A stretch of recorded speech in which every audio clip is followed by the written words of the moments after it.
This is Women Talking Mitzvot, brought to you by Deracheha and the Stella K. Abraham Migdal Oz Women's Beit Midrash as part of their commitment to bringing women's spiritual worlds into halachic discourse. This podcast series has been graciously sponsored by Sigal and Zach in honor of Women's Talmud Torah, Women's Halacha Study, and in merit of Am Yisrael. Today's episode explores the uniqueness and power of communal prayer, alongside some of its challenges for women and men alike. We also discuss the limitations that can impact women's participation in this context. Hi, Yosefa. Hi, Shana. So today's discussion is around communal prayer. And before we get into the details of it, I just want to put something on the table, which is that I feel a very personal connection to this topic. And I am aware that that is not necessarily the most typical. I grew up the daughter of a rabbi, as you know, and because of that, our shul was like literally a second home for me and I think for my entire family. And I'm very aware, therefore, that the passion that I feel about davening as part of a community and specifically as part of a shul and specifically in a minyan is very connected to the way that I was raised and to those early childhood experiences that are so forming, in terms of identity. And I know that that's not necessarily the typical experience, especially for women. And still, I wanted to bring that in to share that because it gives insight, I think, into where sometimes that sense of community or that sense of belonging or even that sense of connecting to others and standing before God, like how we could tap into it and how we can maybe help ourselves to feel that. When I was a little girl, the way that our shul was constructed, largely because of space constraints, was that the balcony was where most of the women sat. There was a small women's section down below, but most of the women were up above. And even though there's definitely challenging parts of that experience for women because it emphasizes that feeling of like being somewhat removed or being more of an observer and a spectator to whatever's going on below, at the same time, being in a physical place where I could like observe most of the congregation and I could see them when they were davening was something that I actually found to be very inspiring. And I think is part of that communal experience of davening. It also definitely, for me, was further strengthened by the fact that I knew that my parents were very well connected and were very deeply aware of the different members of the community and the issues that were going on in their lives. So whether they knew that a couple was struggling with, shalom bayit and marriage issues, or with parnasa and livelihood challenges, or with just the day-to-day grind of raising kids, or with a sick family member, I knew that they had them in mind in their tefillot, and that naturally helped give me perspective that part of what is meaningful about davening with a community and being part of a communal experience of prayer is that tefillah is not only about our own personal needs. Like until now in earlier episodes, we've discussed what it means to stand before God and to have that counter and to know that you're talking to Hashem.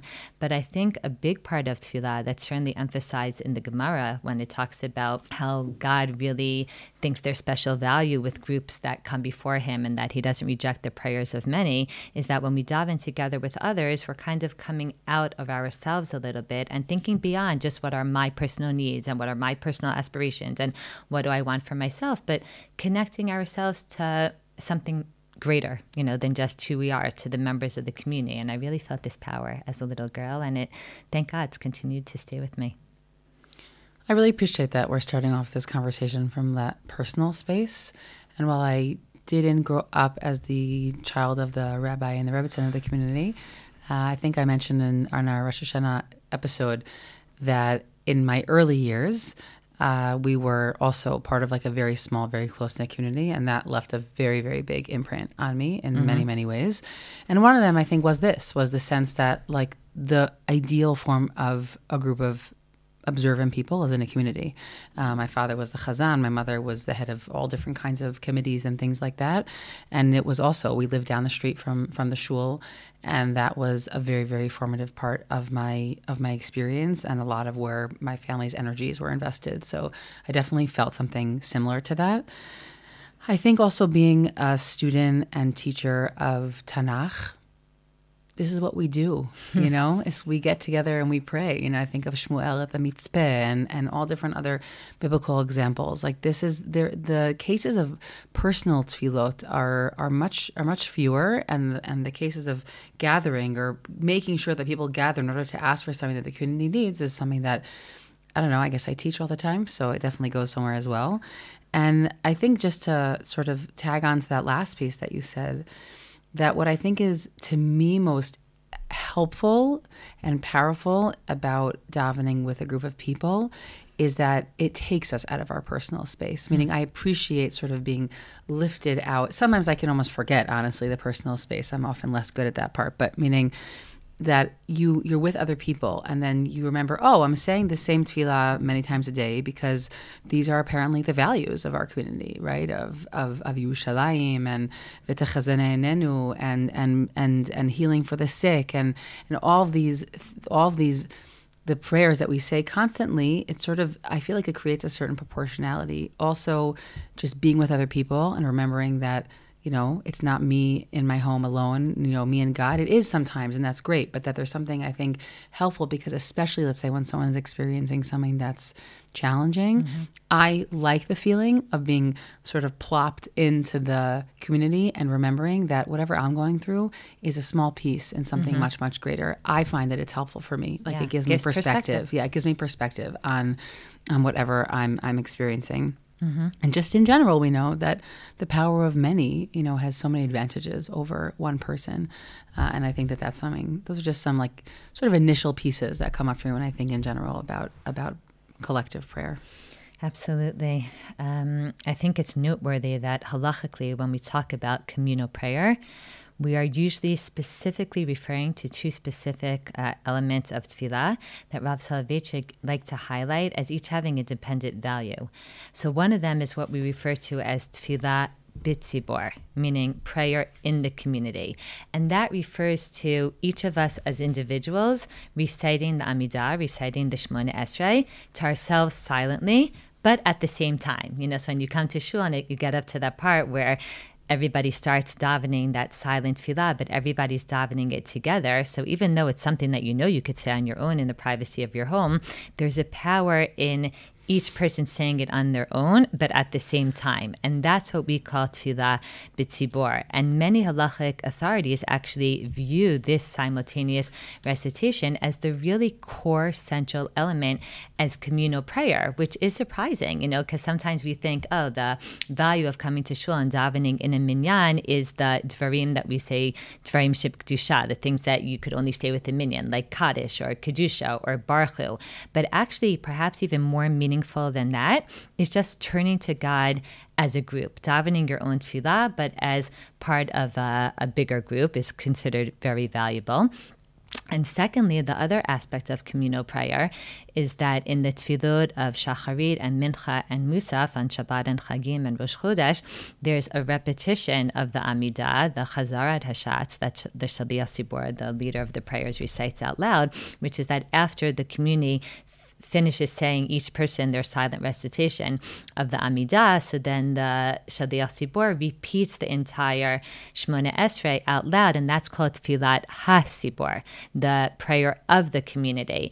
And some major authorities, like the Rambam, think that this repetition, which is like the whole community coming together and bringing this tefillah together, is also the, very, very central to what it means to daven as a community. And I was thinking about the fact that for many women, and probably even for many men, this aspect of realizing how much value there is to just praying along with a group is not always at the forefront of people's minds. A lot of women, I think, view coming to shul, as kind of like, or maybe men also, that there's like a ritual that's going on, and it's almost like a performance, especially if you're in the women's section. So you're kind of watching some ritualistic performance that's being led by the Shaliach Tzibor, and that like you're here could kind of like participate as an observer. But what Rav Soloveitchik is emphasizing is that the real action in shul is not like what the prayer leader is doing, or it's not the various kibudim, the various honors that individuals get. The real action is the event of all of us coming together to pray.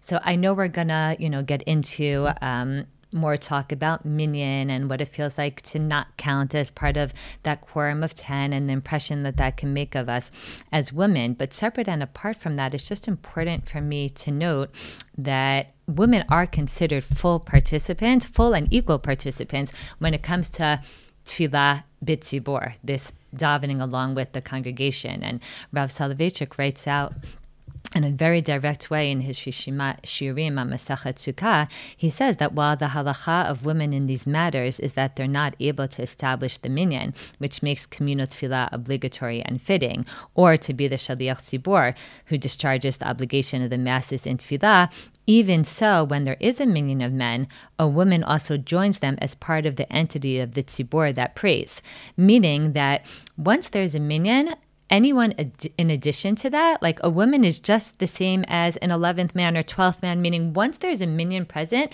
there's this equalizing force that then, kind of comes into play. And that is something that I think we should be aware of. And it's part of the reason that some of our earliest sources, way, way, way before Rav Soloveitchik in the 20th century, already talk about how meritorious it is for a woman to make an effort to come to Communal tefillah. So whether it's the Midrash Yalkut Shimoni, who talks about a very old woman who was scrupulous about going to daven in a shul, and they believe that that's why she merited this prolonged life, or Rav Eliyahu Kalisher, who's a student of Rav Chaim Volozhin, who goes so far as to say that in the discussion about whether in order to daven a silent tefillah b'tzibor, you need 10 men who were not yet, who have not yet prayed to be present. And he says it doesn't need to be 10 men. It could even be women, who are part of that tzibor who have not yet prayed, in order to effectuate this idea of a tzibor davening together. So I think that aspect is something that I come back to, that even with all the complications of the things we're going to discuss, just being part of a tzibor is considered something very valuable for women as well. I think also another important halachic iteration of this idea of the importance of us being with the tzibur and trying to align our tefillah with the tzibur. So it's really brought some modern poskim like Rav Baruch Gigi, who's the Rosh Yeshiva Yeshivat Har Tzion of the Gush, as is often called. And he holds that if a woman comes late to shul, that she should abbreviate her tefillot in order to try and catch up in time to say the Shemona Esrei. By the way, I didn't grow up knowing Rav Baruch Gigi, but this is what I was taught. Yeah, I didn't. It's not only him. Yeah, no, I know. I'm saying I know. I think that this obviously is many, because that's what I was taught from a pretty young age. Meaning, if you come late to shul, you got to. But you're still there in Shachar. You got to cut it so that you can make it for Shemona Esrei, because that's the ikar of the tefillah. Say those main things we discussed last week, exactly. Like Baruch Shamar, Ashish Tabach, whatever Shema, and then get there in time to daven your Amidah together. Yeah, and if you get there too late in order to catch up for Shacharit, then it's very possible that it would be best to say your silent Shacharit Amidah at the time that the Tzibur is saying Musaf, meaning to time the Shemona Esrei in that. Additionally, she should listen to Kriyat Torah, unless it means that by doing so, she might totally miss the time for Shemona Esrei of Shacharit, but ideally also should be with the Tzibur when they're reading the Torah. Not everyone holds like this. There are definitely poskim who think that women coming late to the Beit Knesset shouldn't adjust their tefillot to catch up, but I think the fact that even that there is a pretty long-standing idea that she should do that just reinforces halachically the idea that you're expressing, which is that the ikar, right, the main point of being in shul is to daven with everyone together. Yeah. And so we try and enable that to happen. Yeah, but you definitely see women doing different things. Like I come sometimes and I'm like rushing or whatever, and then like the whole two boards having Shemona Esrei, and you see a woman who's like sitting benacha while everyone else is standing, and she's catching up. And there really are different opinions about this. But it is important to know that that option of davening with the tzibur is something that may be worth making an effort towards. Okay, but I also wanted to be real, Shayna. And I think that not everyone, certainly on the female side, is making it to shul. And I think it's important, before we get into the other complex questions we want to raise, to think about why is it that a lot of times women are not making their way there, or not there for much of the tefillah. Even women, by the way, who are very serious in their halachic observance and who are, insiders in terms of avodat Hashem. Yeah, then you see that they're absent from shul. Totally. And I think that there are probably a few basic reasons why this might be the case. One is that it might not be what was traditionally done in their lives and the lives of the previous generations and their family. Women in many communities do not traditionally attend shul and aren't even encouraged to do so. And sometimes it's because they're emphasizing other forms of avodat Hashem that should take precedence, whether it's chesed or child rearing. And it could be that receives more like social support or reinforcement from the community or its leaders.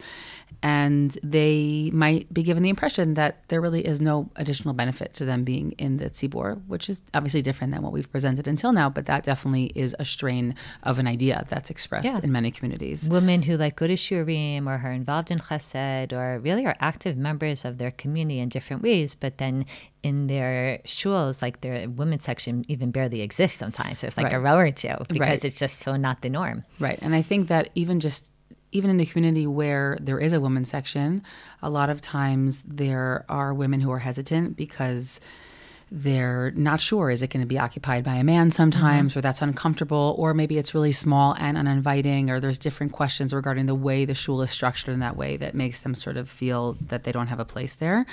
And I think that it's also important to note that regular shul attendance, whether it's Shabbat and certainly during the week, is often not as common among women who are raising young children. Right. And so you have sort of like, factor. You have, a particular stage of life before that, whatever that means, however long that is, that it might be more common for women to go then. And then when there isn't that sense of I need to be at home or my house structure can't accommodate this right now. So then you have a different group of women more who are post that stage who might also be more of the mainstay in shul.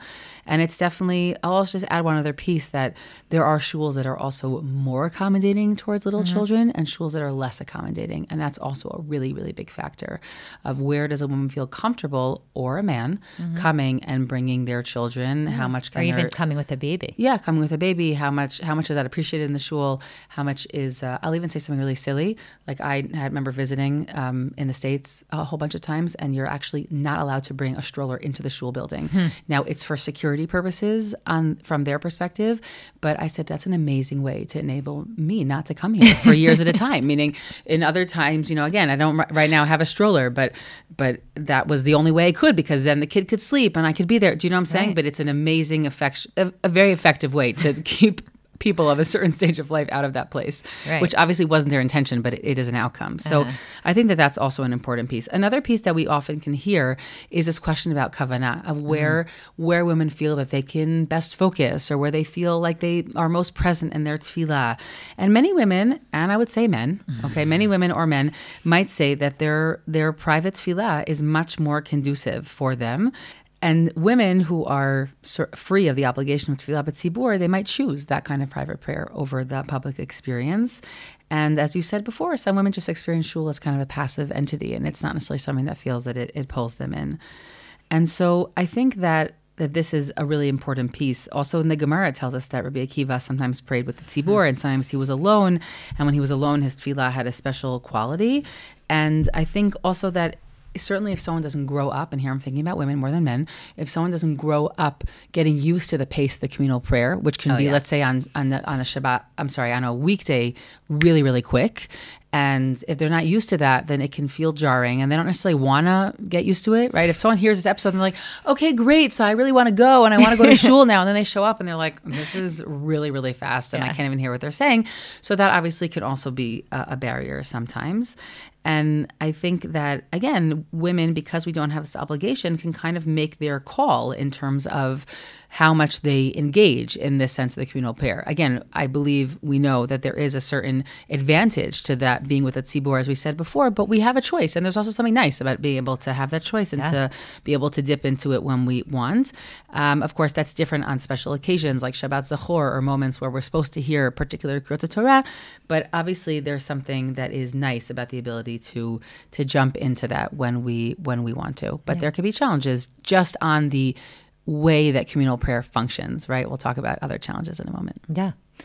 By the way, it's by no means clear that men are obligated in communal prayer, which is surprising for people to hear. There are poskim like the Maharil who present public prayer as a type of hidur mitzvah, what we know is considered a glorification of the mitzvah tefillah, but not an outright obligation. And these poskim hold that while a community has a collective obligation to ensure that there is a minyan going on in town so that tefillah hatzibor can take place, in every community around the world where there are Jews, and that an individual should certainly make an effort to attend the minyan if there's one that's in reasonable distance. At the same time, though, once there is a minyan happening, it could be that each individual is not obligated to attend, which is really, really interesting. There's other poskim like the Torah who suggest that no, individuals do have an obligation to attend communal prayer, but even those poskim are typically not referring to women in this case. And we see just from centuries of practice, as you just mentioned, kind of what traditionally was done, many women did not go to shul. There's even many shuls that we know did not have women's sections at all, or had very small ones that certainly couldn't accommodate everybody. So on the one hand, normative halacha, as we experience it today, has developed in a way that does push for men to prioritize communal prayer over praying with more kavanah. But the calculus, as you mentioned earlier, for women may be different. And women may decide that she, wants to choose to daven on her own at a slower pace or in a way where she could more focus. At the same time, a woman who does make the effort to participate in tefillah b'tzibor is really availing herself of an opportunity that we believe has great spiritual and even halachic value.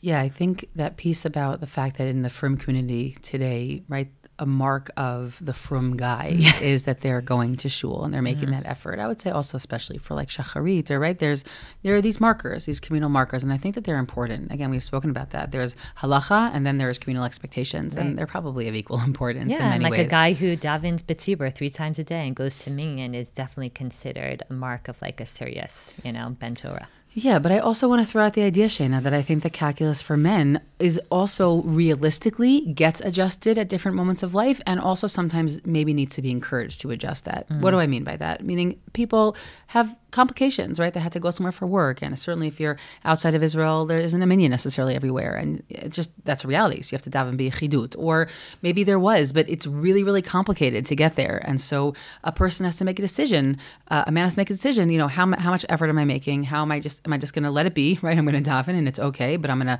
possibly leave that hidur, that sort of extra piece of the communal prayer on the side. And to what extent do I rearrange my entire day around the minyan? Yeah, and it could be very, very limiting sometimes. And I just think that if you also throw it into, and then there's a family there, sometimes it could be a major imposition on the family. I don't mean to accommodate, but it can also be an imposition. And I think that it's also worth saying that there are stages of life, certainly when there are, a lot of smaller children, that, the joke of the house is a whole balagan, time for mincha, and I'm just I think that's a joke in many homes. No, it's maybe not, meaning maybe we need to go to a later minyan, or maybe if it's something so difficult, then maybe that needs to be assessed whether or not that's the right thing to do right now. And You're saying it shouldn't be a trump card. No, it should not be a trump card. I think that also it could be an unkind trump card sometimes. And I think that many women want to accommodate and they want to respect it, but I think that they're also ultimately, I just think there needs to be a conversation between spouses where they're both feeling seen, and to figure out what might work for them, and to know that different stages of life require something different. And I'm even just going to say something personal here. Again, married to my husband Zevi, very, very committed to shul, but had many years to practice now of having to figure out how to accommodate life and the complexities of life. But I wanted to say that, we've already come back to a different stage where sometimes when he'll know that I really would prefer him to be home, and he says to me, but I really don't want to get to a place where not going is not something that I feel distressed about. I want to feel that this is hard for me. And he doesn't want it to be the norm that he easily just says, too hard to go to minyan. Exactly. He doesn't want it to be that way. That's where the conversation comes in. Exactly. And so there's that conversation that happens. And again, I'm not saying it has to be every day. It doesn't have to be something exhausting, but I think that it's worth having the conversation, because we really don't want to get to a point where fulfilling something that isn't clear that it's an obligation then creates strife in a relationship. And this is an issue, Shayna, and resentment. Yeah. This is an issue that can create that. Absolutely.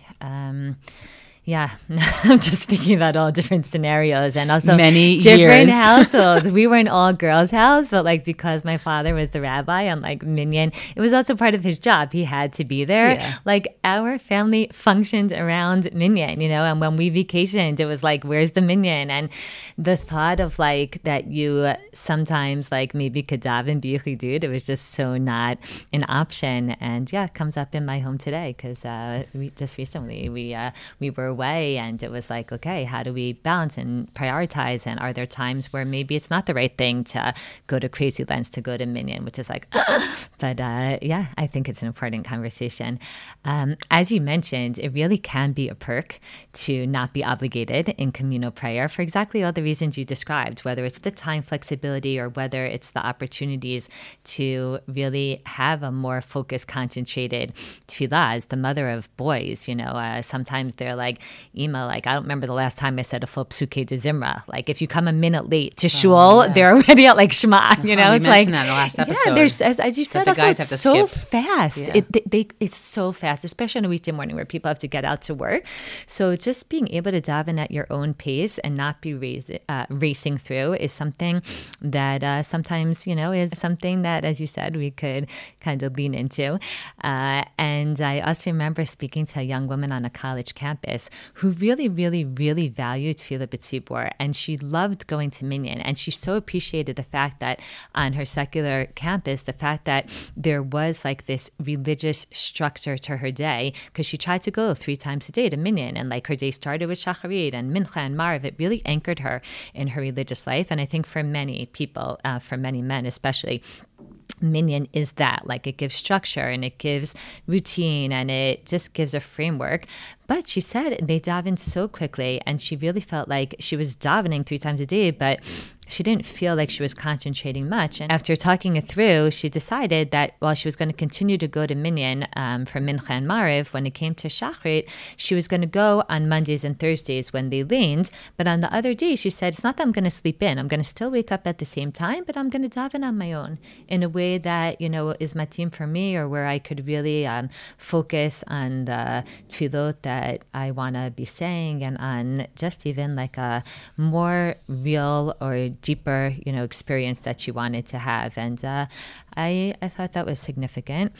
In my own life, I personally try to be very makpid to go to shul and also to get there on time on Shabbos morning and on Chagim, especially now that my kids are older and I don't have the, excuse that I'm home with them. But even when I had younger kids, this was a priority for me. So my husband, who was also on board and facilitating that, he would go to an earlier minyan on Shabbat morning so that I could get to the regular minyan as close to on time as possible. Just want to say, by the way, where I live, many women go to the early minyan, and then my husband goes to the regular. Could do it the other way. Yeah, exactly. Yeah, like the point is that there is an early minyan, that you could go to, that someone could go to.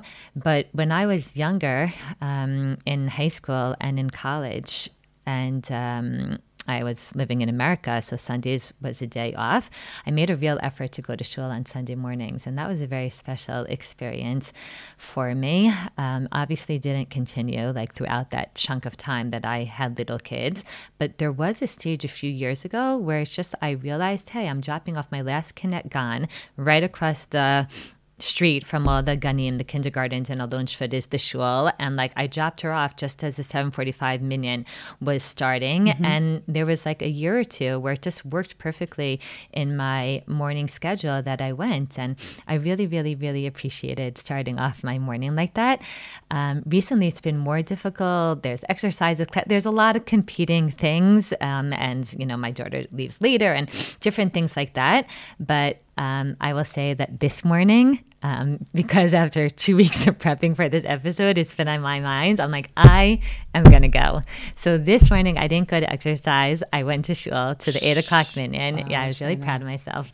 But I didn't do it I did it because I really just wanted emotionally to kind of tap back into that experience before coming here, of what it's like to daven in the weekday minyan. And yes, it was speedy. We started at 8, and at 8:15 we were already in like the silent Shona Esrei. And at the same time, it was great. I personally, as I said, just really love that experience of being in shul with other people. I know, though, that even with that, one of the main challenges for myself included, and for many women, that prevents them from going to minyan more, is that feeling that we don't count at shul, since we're not counted in a minyan of 10. And just to go into this a little bit, we're not going to have the full conversation, but the idea of the number 10 being a significant number is found in the Gemara in Brachot, which tells us that God is present and really found in the synagogue, and specifically in the presence of 10. And there are 2 examples in the Torah itself that offer precedent for 10, constituting a minimal quorum for a community and for inviting the Shekhinah, the divine presence. One, I think, is, the example of where Avram in Parshat Vayera is davening for God not to destroy Sodom. And he says, if there's 50 righteous people, if there's 40, and his final bargaining position is the presence of 10 righteous men. So we see a precedent there. And the second is that the assignment of judges, of Shoftim for Bnei Yisrael, indicates that the lowest level officials were appointed for groups of 10. Now, what is interesting and less well known is that the Torah does not detail who counts towards these groups of 10 that represent the community, meaning the proof text for the Talmudic statement uses the term Edah. And the term Edah, we know from elsewhere in Tanakh, is associated with a group of free adult men. And that's how the Gemara draws the conclusion that specifically free adult men are who are required for a minyan. But it's a complicated topic, and it's not the most clear. So because it's very complex, we're not going to discuss all the details now of defining a minyan and how they get to the conclusions that they get to. But I highly, highly recommend reading the articles on the Deracheha website. They are phenomenally well-researched and thoroughly written. They're linked here, in the show notes below. And they were put together by the Deracheha founder, who is Rabbanit Lori Novik, and I think she did an excellent job of exploring all aspects of this question. What matters, though, now for this conversation is that halachic authorities through the ages had been quite certain that women cannot count towards this minyan, even though, again, how they get there is more complicated, and even though there's different reasons given for why this should be the case. Now, these explanations that are given, they tend to center on very technical halachic reasoning, what we call pilpul, like these back and forth, very nuanced, whatever, halachic discussions, and not on theological or sociological statements about women and their capabilities. And still, despite that, and despite the fact that, as we've said a few times, women are considered part of a tzibur and are not just spectators, but they're real participants, still, it could be hard and even painful for many women to feel that they don't count in that 10 that are needed to recite Dvarim Shebekdusha. I just have to tell a funny story before I want to elaborate a little bit on this piece, which is that I play basketball on Motzei Shabbat, and you need 10 people for a basketball game, okay? And the actual group we play in, it caps it at 12, because then one person can swap out every few minutes. And so there were 9 women who had written in that they're in for the game. And then one of the participants in the group, she wrote in, she goes, I'm 10. And then she writes, that's the closest I'm ever get to counting for a minyan. And I'm also sharing it because, shout out to her, because she listens to these episodes. But it was also really poignant for me what she said there, because it was very much, right, a woman who is of full mind in the modern world. And in the joking way she said it, carries with her, like many women, tongue in cheek, carries with her the feeling that there's this kind of important thing in the way that it's been developed in our communal practice that I don't count for. Yeah. And I remember you actually shared that story, I think, soon after it happened. I don't remember what episode we were talking about it. And like, it made an impact on me because it's like a joke, but it's not a joke. No, yeah. It's one of those where everyone reading it is like, yeah, we get you. Yeah. Yeah. And I think I also just want to emphasize that while 10 men are needed for a minyan and Dvarim Shebekdusha, I mean, it does not mean that the Shekhinah only appears for a group of 10 men. I mean, I feel funny speaking for the Shekhinah, by the way. But I'll speak. You're not the agent of the Shekhinah. I'll speak. Shekhinah is in the feminine. Such an important point. Yeah. Such an important point. It goes back to that piece about maybe halachic differences, but we're all equal in the eyes of God. I think that it's the same idea here. Because people really could get confused and think that the Shekhinah only comes when there's 10 men. Yeah, like it has importance in whatever way, and that this isn't the only way that we can, invoke the presence of God in the world or make it more present. Mm-hmm. And I think that I would love to just say here that when 10 women will get together, or 50 women get together, or 5 women get together, that I think that that's also, a very big Kiddush Hashem, and that's also significant. Meaning women who get together to daven or to learn or to do anything that is connected to Kedusha will bring the Shekhinah. Yeah, it's not only something that happens in a minyan. Yeah, I think, therefore, that a big part of our experience in terms of communal prayer could be affected by the way in which we as women think about this topic. I'm not going to put all the onus on us. It's not like only our responsibility, but I think it is somewhat on us to decide, what attitude we want to bring, how much we want to value this, how much we want to invest in it, whether as part of, a minyan experience or in our own groups. But the other big part that's maybe just as important, or maybe I'll dare to say even more important, goes beyond our own thinking of as women on this question to how our communities, and especially the men of our communities, because honestly, they are often the ones that set the tone of the Beit Knesset, of the shul, how they create an environment that reflects this awareness that women's presence in a group is valuable. Meaning, how can the communities that we live in help foster the feeling that women are part of the tzibor, and that their presence matters, and that we want them to be part of the shul experience. And sometimes something that happens that could leave a bad taste is that even when there's a welcoming women's section and the lights are on and the air conditioning is on and the door is unlocked and all this, and there's no men there or whatever, sometimes a woman could come to shul and men are late, and the group is then waiting for a minyan. And at those moments, especially if there's 9 and people start saying things like, oh, we just need one more person to get started. And it's like, okay, here I am, a full-fledged person, human being.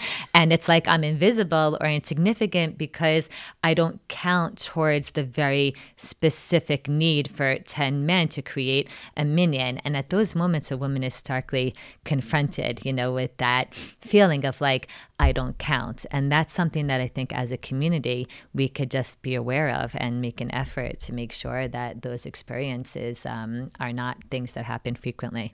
First of all, that story that you just shared about there were 9 men and one woman. So a student just told me the story that she was in shul on this past Shabbat at Mincha, and that happened. And then they they didn't daven. Right? Wow. Yeah. And that's really rough. Like those are moments I you don't pray. Even get a minyan. Yeah, you don't even get a minyan. Those are moments I pray won't happen. And I just want to share on the positive side. 9 years ago, almost the day of us recording, my father passed away, and for that whole year I said Kaddish twice a day. Doesn't matter the details, but that was my assigned responsibility within our family, and it was not a simple experience. A conversation for another time. But one piece that I just want to say that was moving, because there's a lot of fears in the Kaddish piece of being on pace with the minyan, and are you going to go to somewhere new and then they don't have open feelings about it, and that's a Kaddish question. But I remember a specific chazan that I used to go to Marav was very close to my house, and he was also an avelut. And I remember that he would, and I was pretty much the only woman who would show up to this 9 o'clock minyan in the street.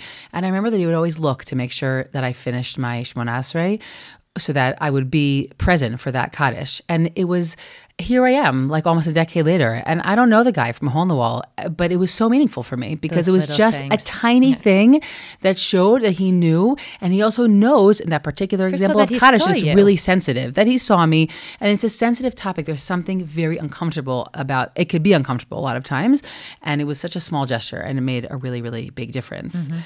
And I think that in general, these kind of efforts are really important. Now, there are communities that can have tried to make an effort, let's say, of trying to wait to have 10 men and 10 women, even, let's say, just when they get to Ishtabach, right? So you could say Baruch Hu. So maybe when they get to that piece that there's 10 women and 10 men, this can be very difficult for a community, and therefore, practically, I don't think this is caught on in many communities. Simply not on a daily minyan basis. I know some that do that on a Shabbat. Meaning difficult to actually get to 10 women. Yeah, it's difficult. It's difficult to. It's a high expectation, and for a whole host of reasons, maybe it's not simple to achieve that. It's one of those things that's really nice in theory if we could do that as a community, but we're just not there yet, 100%. Yeah, but I think that there are a whole host of other ways that we can make this better. I mean, the first very basic constructive step, that could really apply to a huge number of communities is just, as we said, to really put a lot of emphasis and a lot of investment in really ensuring that men come on time to minyan, so that we're never in that situation where we have to actively count and actively wait. And sensitivity in this area already just goes a long, long way to improving the atmosphere for women. So I know in Migdaluz, where there are, hundreds of women sometimes davening together with the minyan, especially, let's say, in the context of slichot, they really try to be on top of this so that we don't have a situation where everyone's waiting. It's oh, what are we waiting for? And we're waiting for that one man to show up. But as you said, there's a lot of different things that could be done.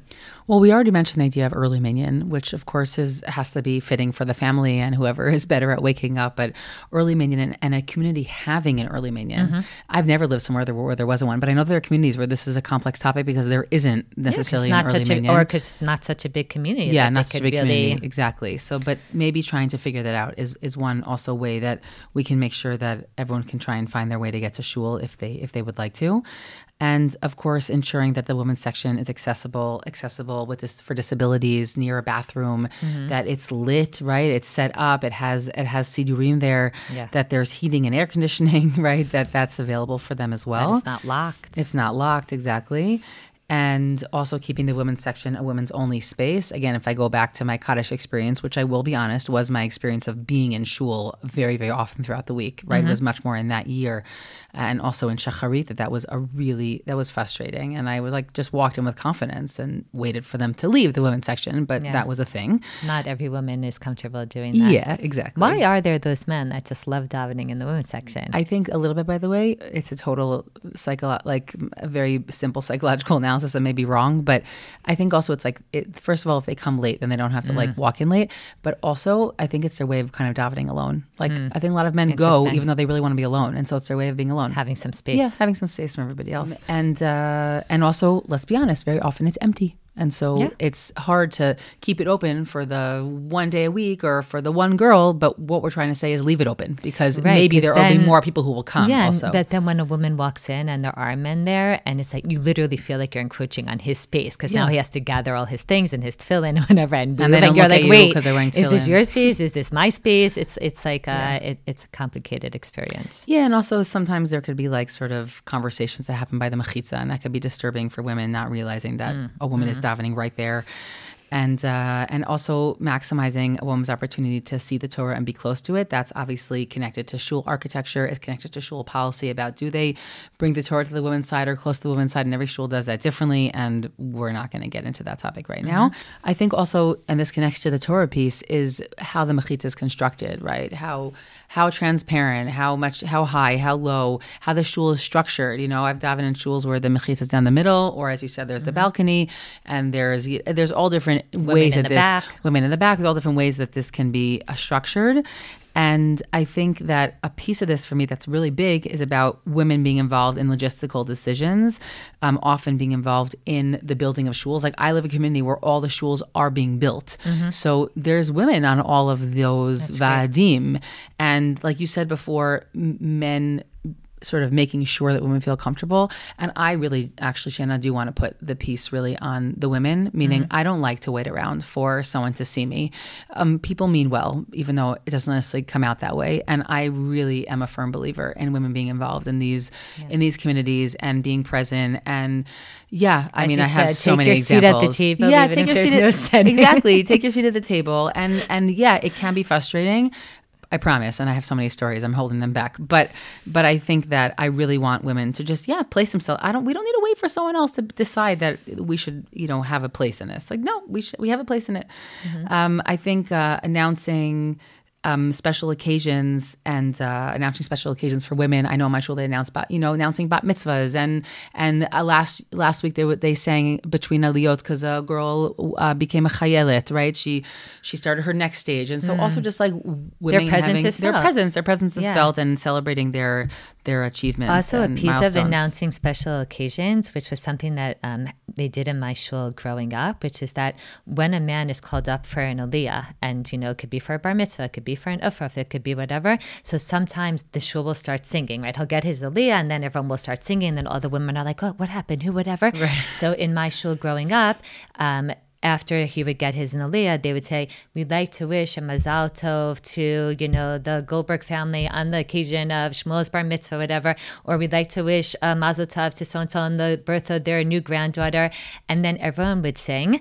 And this is something that my sister, who lives here in Alon Shvut with me, when she was the gabai, because in Alon Shvut they also have a woman or two gabai that are also part of like just the committee in the shul or whatever, she brought it to Alon Shvut. They're not there at the Torah reading, but they're representing the community and helping. They're representing, they're part of the, meaning, they're not the gabbai that stands on the bima. Yes, thank you for clarifying that. But they're part of the group of gabbayim that are making sure that everything's functioning in the shul. So when she was the gabbayit, she said, "Let's bring this here." And it is something so appreciated. It really does help bring the community together. It's not like the men you're not are in scrounging the know. To figure out who had a baby. Exactly. It's not like the men are in the know and the women are like, what's going on the other side of the mechitza. So it's a very small thing that goes a long way.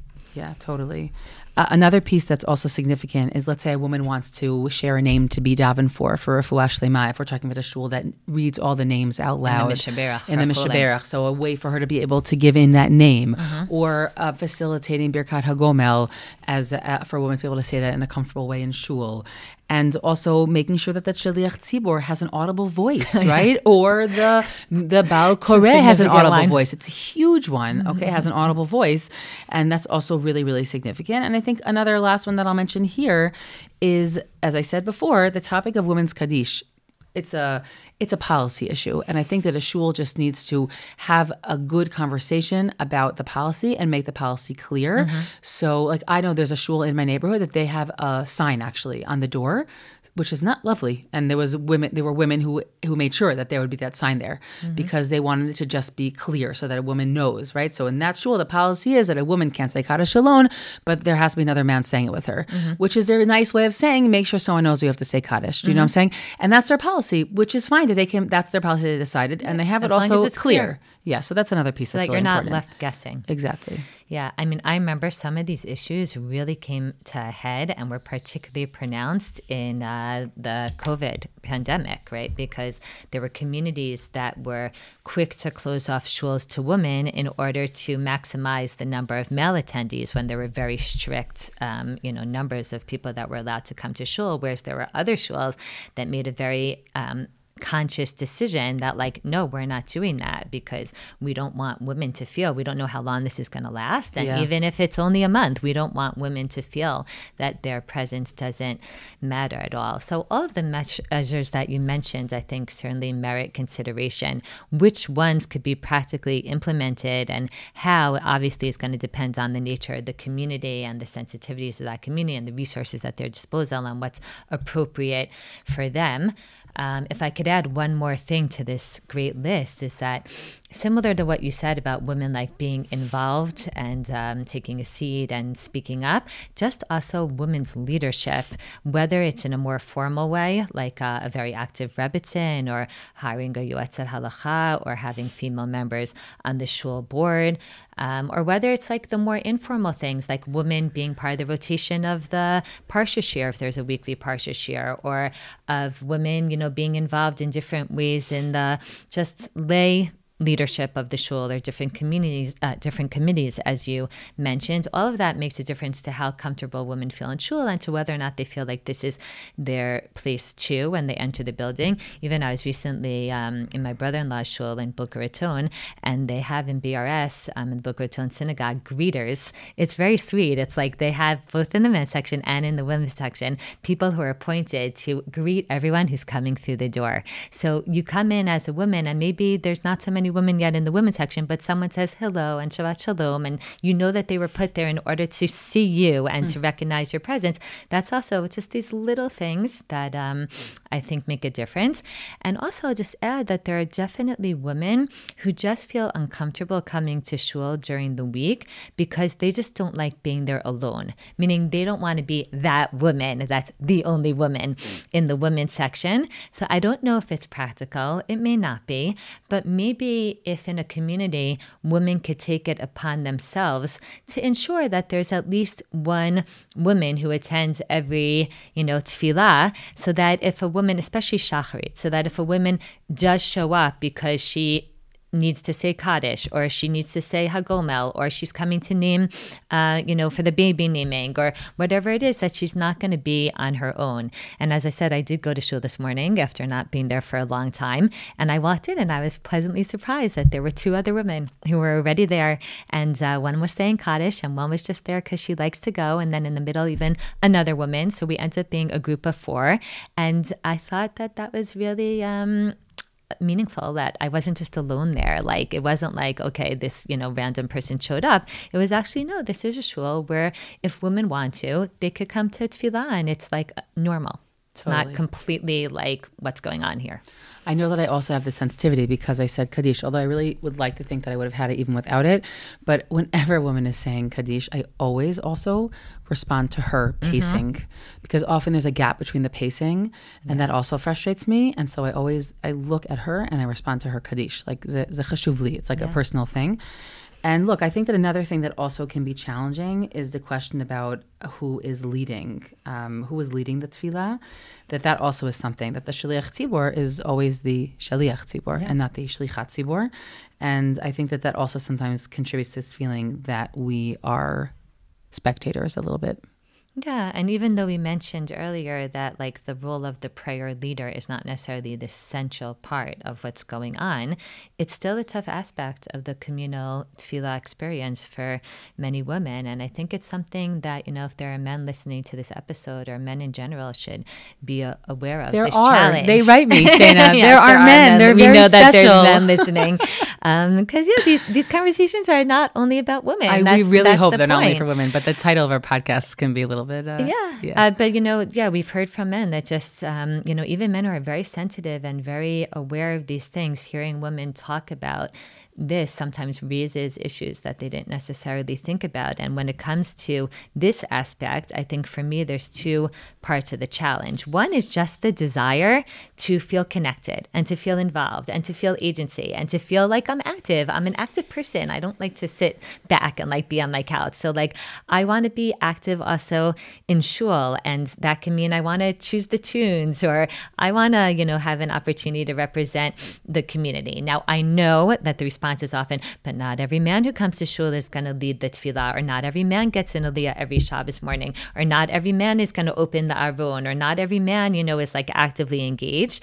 And it's really hard when someone like tells me that and then says something so like, why are you making it about you? Or why are you like so self-centered or whatever? Because it's like, one second, when a man wants to step up to lean, or he wants to step up because he thinks that he could lead a meaningful musaf on Rosh Hashanah morning, we think that that's wonderful. We encourage that. We smile upon that. So at least acknowledge, I could understand if that's not something that I could be involved in, but I don't want to feel bad for wanting or wishing that I could have those opportunities. So that's one aspect. And the second aspect is that sometimes in shuls, roles are given to little kids, like to little boys, or to individuals who have special needs, which I think is really beautiful, to involve and engage kids and special needs individuals in the tefillah.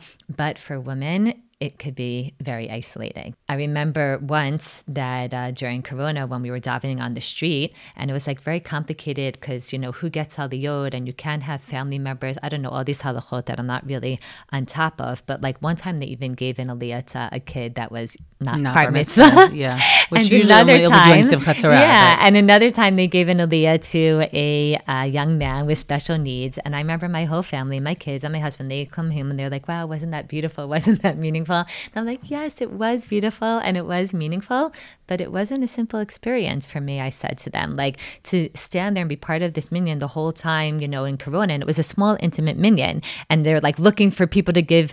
And then it's like, yeah, it's just not a simple thing. And especially when you have like, little kids leading Kabbalat Shabbat or Psukei D'Zimra, things like that.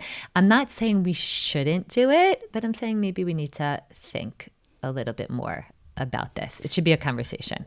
Okay, I'll just say maybe something a little bit sharper than that, because I, first of all, do not have a massive desire to like lead things all the time. And actually that would make, like, even if I were a complimentary man of myself, it would make me very nervous. Like, that would be very stressful for me. And I hear about the stresses from my husband, who's often a chazan. Like, it would make me stressed out. So I just do want to say that as someone who does love to sing, and I have a melodious voice, that when they put up a little boy there on Friday night, which also Kabbalat Shabbat, for maybe it doesn't have the halachic status, but it's a really, really lovely tefillah. Yeah. And when someone botches it, whether they're 50 or they're 10, it's really painful for me.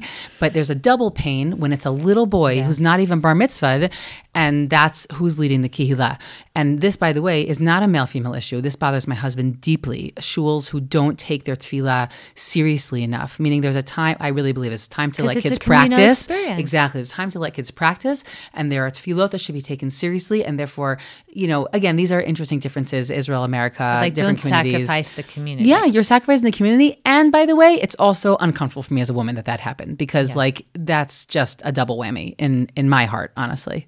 I think it's really important to step back and look at the big picture, and like to know and to be aware of what's going on around you. So sometimes even when things are totally halachically fine, like it is totally halachically fine for a boy under bar mitzvah to lead Kabbalat Shabbat or to lead Psukei D'Zimra, but sometimes it may just not be the right thing, definitely in certain contexts. And I know that like when we as a family spend Shabbat in Migdal, and let's say even it comes time to bench, and there's many, many young, educated, intelligent, young women in the room, and they could make their own zeman, but then there happen to be more than 3 men, because it's including like my young teenage sons, and they're going to do a male zeman. So first of all, my husband's always like, maybe they should do their own zeman. But if they're like, no, okay, they don't want to do that, they just want to, a regular zeman led by the men. And he's like, well, our 13-year-old is not leading it, so like, meaning it wouldn't be right for him to lead it, even though halachically it's not an issue at all. 120 other, adult women here. Yeah,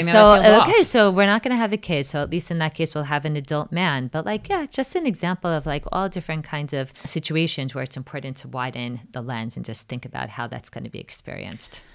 Look, I think it's also really important, Shana, to acknowledge in this conversation that some communities have responded to all these issues by allowing women to do a whole host of things in shuls, right? Allowing them to be chazaniyot, or enabling them to be chazaniyot for elements of the tefillah. I'm talking now about congregations that define themselves as Orthodox. That's important for me to say right now. Right. That they, for all the things that are not Dvarim Shebekdusha, whether it's Kabbalat Shabbat or different elements of the Tefillah in the morning on Shabbat, that they do have women lead those pieces for the community. And I think that that's an important piece to put out there. And also elements of the Tefillah that are less formal, like saying the Tefillah L'Shem Medina, or sometimes even Kiddush, right? They're all different elements of the shul process that sometimes, in some communities, they have become sort of flexible about figuring out how to involve women in them. And while these are controversial issues and there are questions about partnership minions or all different questions out there, I think that it is important to acknowledge here because we're voicing frustrations, and some of the solutions for the frustrations were to say, let's change the way that it's done within the realm of the halachic discourse. And anyone who's more interested in these topics can also really see the excellent articles on the website, which provide a lot, I think, of important halachic information about these topics, even if someone isn't going to engage, but it also just gives you tools to understand how they may be coming to those conclusions. Yeah, it's an interesting discussion, and I really, personally understand the different sides. And I feel that I have real respect for women who are looking for meaning and who are looking for connection in communal tefillah, and they don't want to be angry, and they don't want to say, that's it, I'm opting out and I'm staying at home. And they're committed to halacha, and they're looking to make halachic decisions and to only do things that they think have halachic backing. I respect that. So with a lot of these issues, it may be that I may not choose that, or I may not feel that that's the right thing for me, or maybe I don't feel comfortable with it. But I think part of what someone could get from reading the articles on the site that connect to partnership minyanim and this is just understanding the different decisions that people make, and also what are the halachic lines, like what is okay and what's not okay, and also why there are many people that are not comfortable with it. And, obviously there's many communities where options like this don't exist, or they're considered a sore or beyond the pale. And we have a lot of different kinds of listeners and a lot of people who turn to different kinds of poskim, and it really is a very, very, very complex issue. And I think just to read up on it from the inside and to understand a little bit more is something that's beneficial. For me, though, I still, keep coming back to what remains underlying to all of these conversations is, at the very least, a need for our communities to convey to a woman who chooses to join Tefillah B'tzibor that her presence matters, and that halachically she's part of the prayer community, even if she's not formally counted, and that we want her to be there. And I think part of why it's so important for as a community us to engage with this is that we see that women are looking for a communal experience of Avodat Hashem. We see it in the popularity of women gathering to divide up Tehillim, and finish Tehillim together, or to participate in main groups, or in these huge challah bakes that are going on now, where like everyone does hafreshat challah together. We see that women want to be part of something bigger than themselves, and I would love to also see that passion in the shul context. And I think that when women are present in shul, it enhances everybody's tefillah. The idea that a community comes together and it's not just the men, but it's the men, the women, and the children, and that you could hear everybody's voices, kind of intertwined together. I think all of that is something that benefits us as a whole, and that the same way we make efforts in many of our shuls for kids to feel comfortable there and to feel like shul is a place that they want to be, we want it to be the same experience for women. Shana, I wanted to just bring up one more, I think, prism that I think is really important to look at, to look through this idea. And I want to bring it through an article that was really impactful on me when I read it. I think I read it 2 years ago for the first time. And it was in a book called Kotvot Halacha, which is sort of a collection of halachic articles, all written by women. They were all written by women who were trained in their halachic writing by Rabbanit Michal Tikochinsky, who is a halachic authority, I would say, here in Israel, and recognized as such. And in this book, so she has an article where she writes very passionately about the fact that our mitzvot are performed in all different contexts in our lives. Mm-hmm. One of them, she comes up with 6 categories. One of those contexts is within a minyan. But it's only one format or one structure in which we perform or dispense of our obligation, right? What we say, Dvarim shebekdusha, those elements of tefillah that we only say when there are 10 men present. But I just to understand her category, she talks about the fact that obviously most of our mitzvot are fulfilled by individuals, right? Whether it's lulav or tzedakah. And then another category are mitzvot that are fulfilled by individuals who make up a tzibur. And there, the best example would be Korban Pesach, which we obviously don't perform today, but the mitzvah itself is to eat the Korban Pesach within a chavura, within a group of people who are made up by those individuals. And then we have the mitzvot fulfilled by the minyan, which, as we said, is the Eidah, is this group of 10 free men. And then another category is that theoretically the mitzvahs were formed by 10 men, but there really is a preference for there being a whole tzibur, which a little bit is almost like what we almost suggested regarding elements of tefillah, meaning Dvarim Shebekdusha, you say with 10 men, but there is tremendous benefit to the whole tzibur being there, i.e. all of the women who are joining and are part of the tzibur, and of course all of the other men who are joining. Another category of mitzvot are those that are fulfilled by 10 people, but not necessarily men. And this is, the example is Megillah reading, or possibly even Birkat HaGomel. Rabbanit Chana Henkin has a very important tshuva on the fairly simplicity of allowing women to say Birkat HaGomel in the presence of a few other women, that you love dafka nida minyan. Again, not getting into the efficacy of those halachic arguments. I just want to note that they exist. And this becomes the basis for women's Megillah readings. It's a whole host of reasons why that exists, but because of this kind of ability. And the last one is a mitzvah fulfilled by the entirety of the tzibur, and you need the whole tzibur, right? You might say like mitzvat hakel, of reading with the whole tzibur, reading the pieces of the Torah. Now, I bring this article, and again, you could check it out. I'm going to link it in the show notes. But I bring this article to show you that while we attribute so much importance to minyan, it's actually the minority, as I said, of the structure where our mitzvot are performed. And I think that it's just important, again, like gaining a little bit of perspective on, right? And as a community, we put so much emphasis on the minyan, and I feel a lot of times women discount themselves in the significance they have as being present in their mitzvah observance and the mitzvah observance of people around them.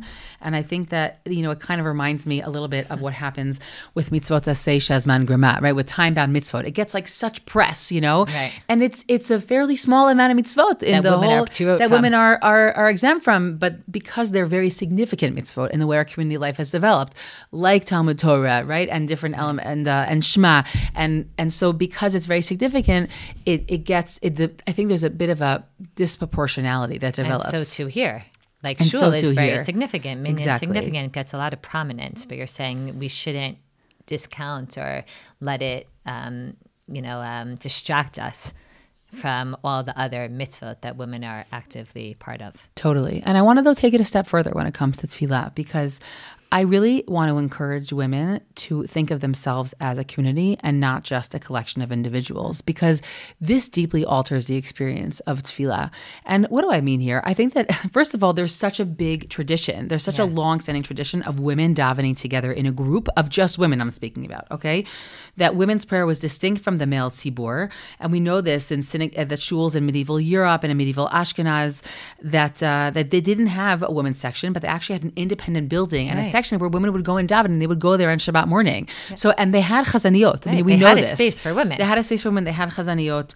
And they didn't have Torah reading. I'm not talking about sort of modern iterations, as I'll mention in a second, but they were there, and they were davening and having their female community of women that were there, that were not including the Rim Shebekdusha.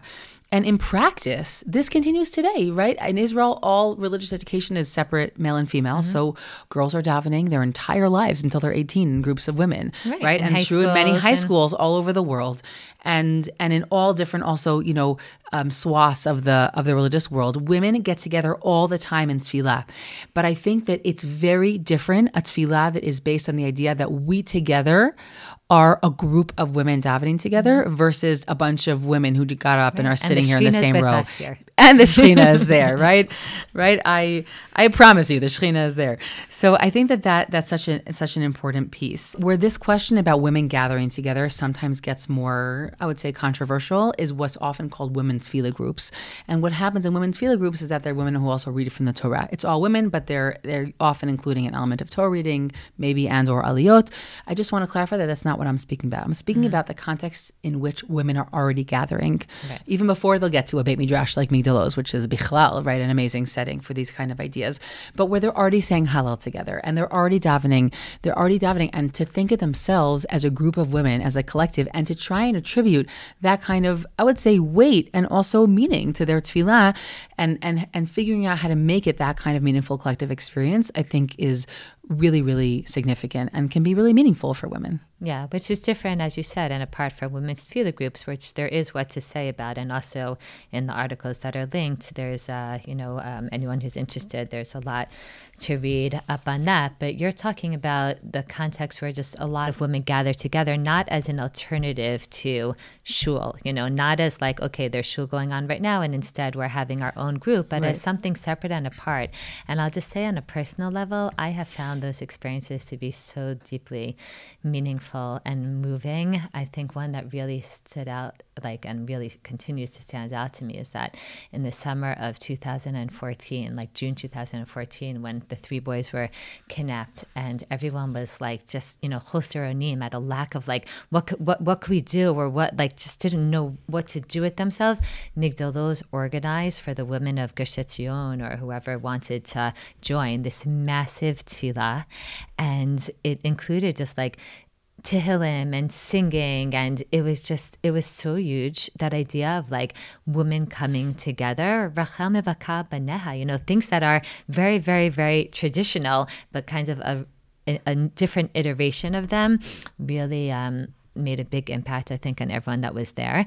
And also I'll share that I remember this moment in Migdal where I was there on a Friday night, and there was like, the hundreds of students, and the sun was setting, and we know Migdal is at the left side of the Beit Midrash, like there's always a beautiful sunset. The sun is setting.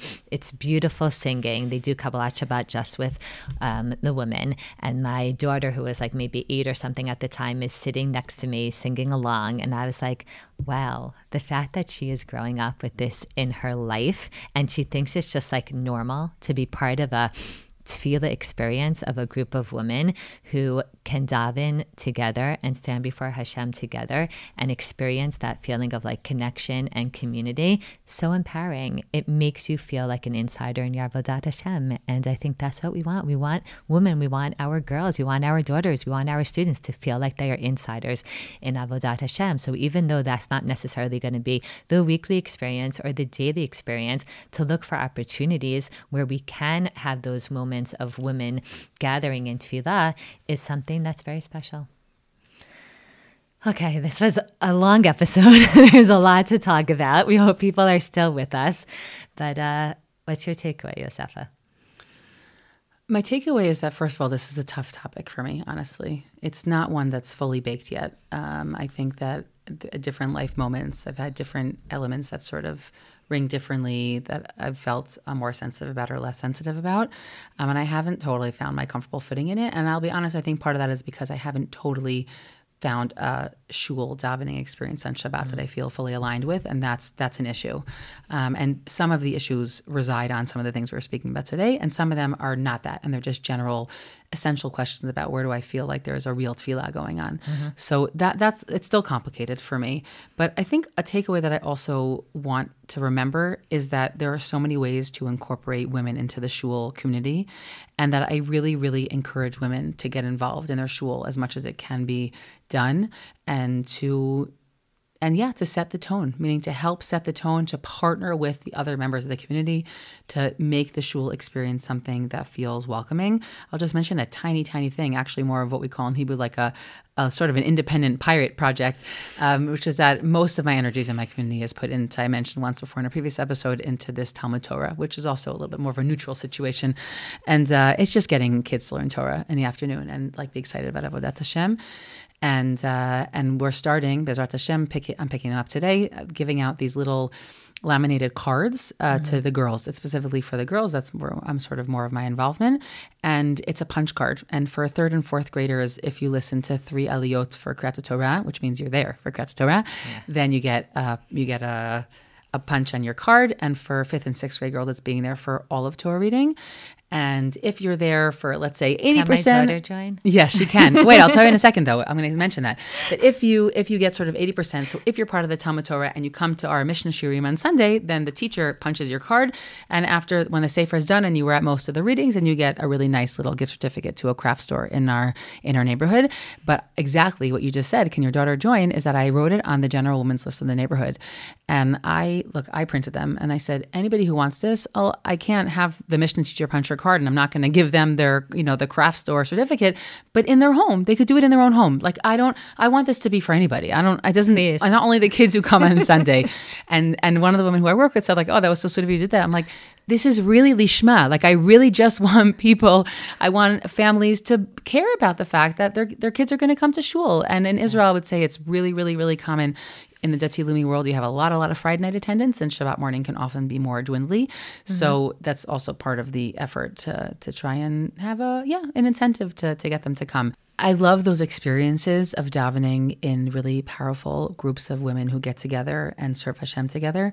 But ultimately, this conversation is really to try and think about how we can make the shul experience in the traditional sense that there are men and women there together, how we can make this a meaningful experience that sees all the members of the community. And I think that there are a lot of creative ways that we can go about figuring out how to do that. Absolutely. I am definitely taking one of those cards from you because, thank God, my daughter has really started coming to shul for shacharit. It's hard to get her to stay for the entire thing because there's not so many other young girls in shul her age. So I'm all in on that one. I come away from this conversation, even in my prep, I was feeling this, just feeling re-inspired to try to get back to davening with the minyan. Maybe not every day and maybe not always and maybe not with a sense of like guilt or pressure, but from a sense of like, I actually really believe in this. I really believe in Tefillah B'tzibor. And I know, and I was reminded again this morning, that my personal silent Shemona Esrei is often better when I daven it along with other people. And I feel like you do, that the more women are in shul, the more shuls are going to accommodate women. And the more shuls will be friendlier places. And the more other women will feel comfortable coming if they know that there's women that they could count on to be there.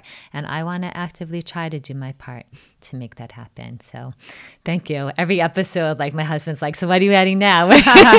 Maybe it's going to be too much, but no, on a personal level, it's been really meaningful for me to like engage in these topics. So thank you. Thank you, Shayna.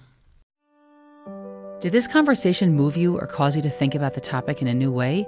Please share these episodes with friends and family and start conversations about meaningful mitzvah observance with all of them. You can contact us with thoughts and questions at womentalkingmitzvot@gmail.com. That's womentalkingmitzvot@gmail.com. Looking forward to our next conversation.